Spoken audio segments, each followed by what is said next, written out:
Got it. All right. Use this. Use it. Here, use it. All right, what's up, guys? I'm gonna be giving the opening statement. So I just wanted to first and foremost appreciate all the, all the fans, the Kentucky fans that are able to show out tonight. It was an incredible atmosphere. It's called Catlanta for a reason, and it was really special for us out there. And then also just an unbelievable game. It was a true team effort, and I felt like it was really special for us. Not everything was going our way, especially in the first half, and we're coming in at halftime, and Coach always talks about just turning into each other, and the people that matter are the people in the locker room, and the closer we get, it's harder and harder to break us. So I felt like we did an unbelievable job of being resilient tonight, and then really special way come out with the win. And Otega made an unbelievable play at the end of the game to kind of seal it with the offensive rebound. But just again, shout out to the UK fans, and appreciate it. Nice work. That's good. Thanks, guys.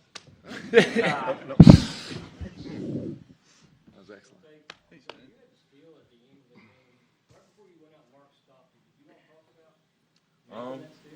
Yeah, I mean, he just told me to go make a play, be aggressive. He trusted me to make those type of plays, and I trusted myself to make those type of plays. So, we did share a moment where he just told me to go be me. It sounds really intimate. We shared a moment. I like that. Come on. Come on, man. Yes, sir. Coach, do you feel with the experience that you have on the team that not just only tonight, but just throughout the season that could carry you all to where you all want to go? Yeah, I think I like our group, and if we had lost this game, I would still like our group. I think I've been so, I don't know if I've been blessed to coach incredible young men. I've been incredibly blessed. This group is special. This group is, and they've been that way before we played a game in the summer. The guys were so intentional. These guys, nobody knew each other. Nobody ever been with you, and they've been very intentional about getting to know each other. And 3 or 4 weeks into the summer, I had guys doing incredibly gracious, generous acts of kindness for their teammates. When we had a bunch of stuff this summer that was tough, with guys' lives outside of basketball, family stuff, and I think that wins. I really think it wins in the end. Is these guys have been so intentional about working to love each other.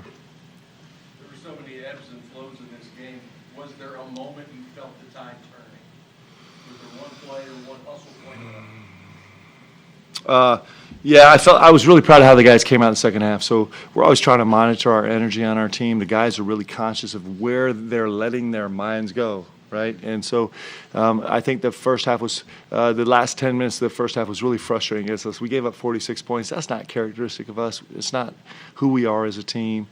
We had 7 turnovers in the first half. That's not characteristic of us. And I think there was a lot of credit Duke. Duke's a terrific team. Come on. A ton of credit to this great Duke team. But what I was really proud of is guys went and sat in the locker room, and all it was constructive. The guys do most of the fixing before I even get in the locker room.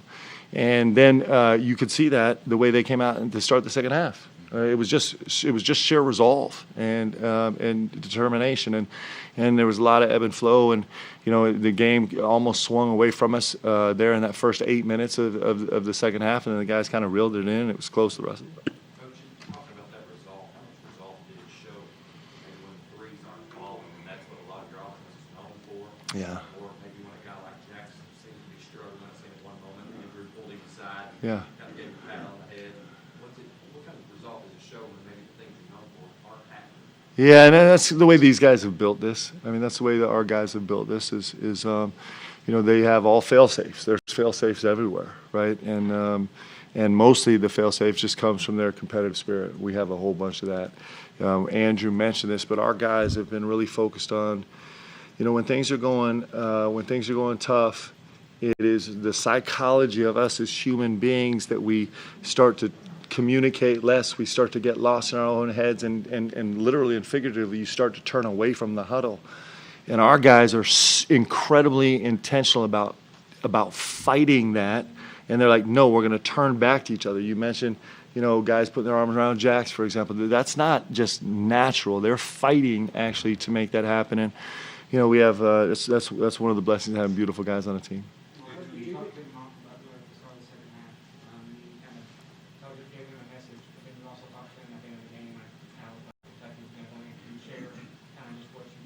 Oh, me?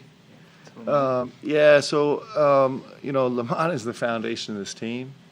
And, if you get to know Lamont Butler, like, he's one of the best people that I've ever met. That's just not an overstatement. And he's a winner. He's a winner. And so we just talked about that, like, we're riding or dying together, man. That's how this team is. Like, I feel the same way about Otega. I feel the same way about Drew. It's like we're our guys. We're each other's guys, and, like, we're not going away from each other. If we have a bad half or a bad play or a bad game, like, we're running back to each other. And that was a conversation we had with Mont. He doesn't need much. He's just a winner's heart. But he had an unbelievable second half. He really gave us a massive lift in the second half. Perhaps this question can maybe be for any of the three of you. Was there any inkling at all with all the, newspaper clippings and rumblings about the Dukies and the cool classes and everything else? Did that give you guys a little bit of extra motivation or just chip on the shoulder?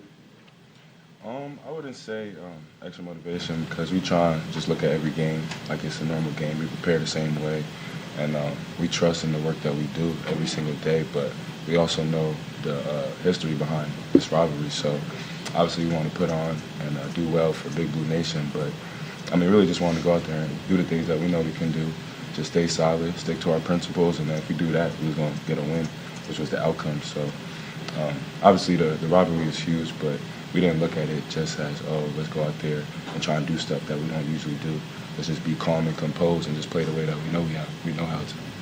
And the players too aggressive and ones in the final minutes. Yeah. Did you see anything differently as the game went down there, or was that just need to go get a couple of buckets? Yeah, I think it's just kind of the flow of the game. That happens with the way that we play. It's a lot of reading and reacting, and we try to take advantage of how the defense is guarding us, and they're switching sometimes, and just wanted to try and continue to be aggressive, and we always talk about making plays for our teammates, and was able to get in the lane, play off 2 feet, and able to convert on those plays, but that's just kind of how the game goes, and wanted to continue to be aggressive throughout the game, and that's kind of where that led to. Like you said, you got 46 points in the off season. You guys obviously came together, didn't know each other. When did you all start to trust each other in the off season, and how did that process impact what you saw at the end of this game?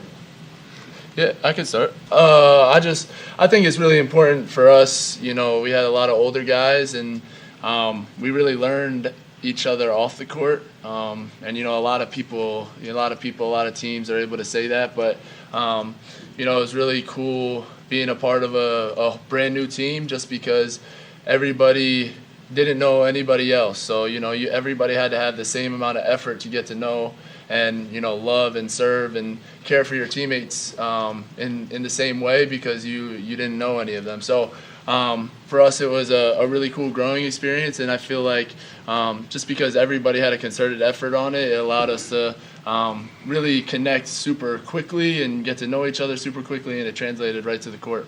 You got anything? Let's see. Okay, you want some of that? I was just kind of going to piggy off what Andrew said. We're an older group, so we know if we want to do big things on the court, we have to get along off the court. So I'd say it kind of just started in the summer. We all have a common goal, which is to win big. So we just know if we want to do that, we have to come together in hard situations, and I feel like that kind of showed today. My fault. No, that's all right. Mark, for you personally, what was that big at the end like, talking to Big Blue Nation like that? It's great. Listen, I said this in the post game, but it's really important. I think one of the things that's great about our team is that this is not actually about us. It's not about me. Like, if this gets about me, it gets too big. I think if it gets about Andrew Carr, it gets too big. We're a pretty faithful group, and we get to learn that this isn't really about us. And so I think the best part about all of us being able to acknowledge our fans in the stands is it's just an extension about that. This is about us. It's not about me.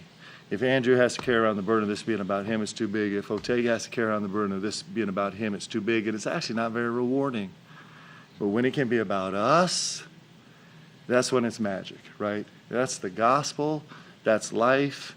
As this team has really adapted that. So getting to walk around and just acknowledge everybody, it's just like, it's us. It's us. It's these guys fighting on the floor. It's all BBN showing up. It's a brilliant thing, and we get to be at the best place in the world to do it.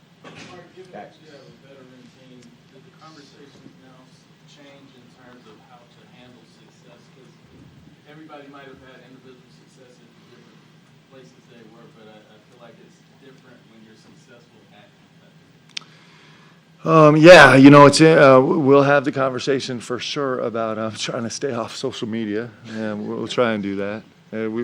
What's ironic, not ironic, it's just relatively interesting maybe, is that we would be having the exact same conversation that we lost, right? It was, when you get a locker room that's right, like these guys are trying to grow into a right locker room, you just don't have the space to bring in all the other stuff, right?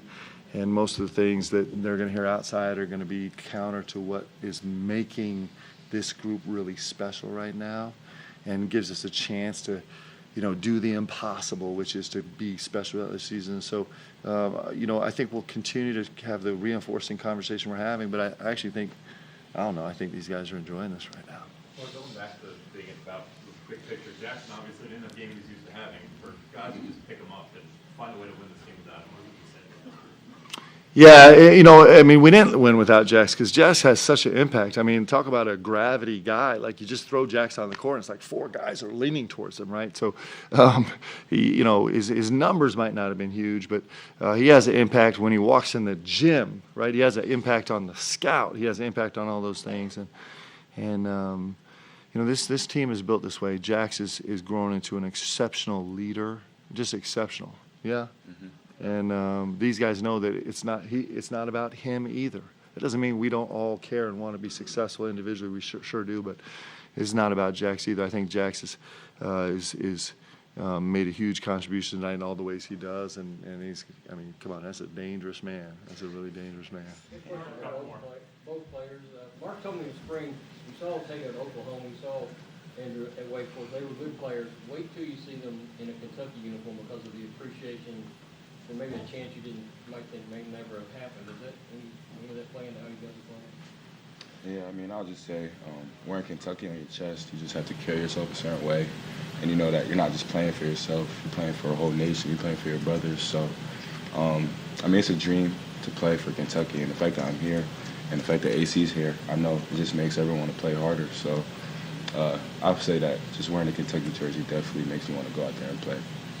Yeah, and I would agree with Otega, and I'd also just talk about just the team that we have in general too is just so talented, and something that we always talk about as a team is just, our run or whatever it is, we're looking for that Jenga block to fall. We're just going to keep coming at you guys. We're going to keep coming at you guys throughout the game over and over and over again until, we go on that run or come back and are able to make an impact on the game. And whether it's going to be, Otega and me and Amari tonight, it's going to be, someone else, Brandon and Jackson and Kerr the next night, and that's what really makes our team super special. And so, when you're able to surround yourself on a team, that Otega talked about, that means that much to with amazing people and super talented basketball players, you really trust your teammates, and it becomes really special.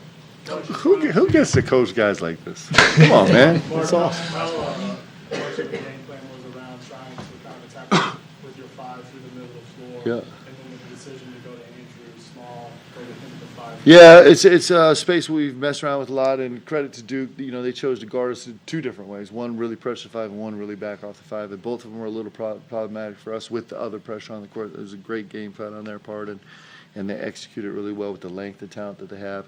But we're really blessed. You think about BG. BG running the floor was so important for us at the 5. BG banging that 3 was really important for us. Oh, was it 2? Oh, then forget I said that. The 2 doesn't even matter, man. Someone told me that too. Yeah, is that true? Is that really true? Oh, jeez. Big feet. See, you just ruined a great night. I was so excited for BG. He's been dying to get one of those, man. He wants it so bad. That makes me kind of sad. Yeah, me too. Thanks, y'all. Sorry, 12:05. Hey, have a great night, guys. Thank you guys. Coach Shire and Cooper Flag will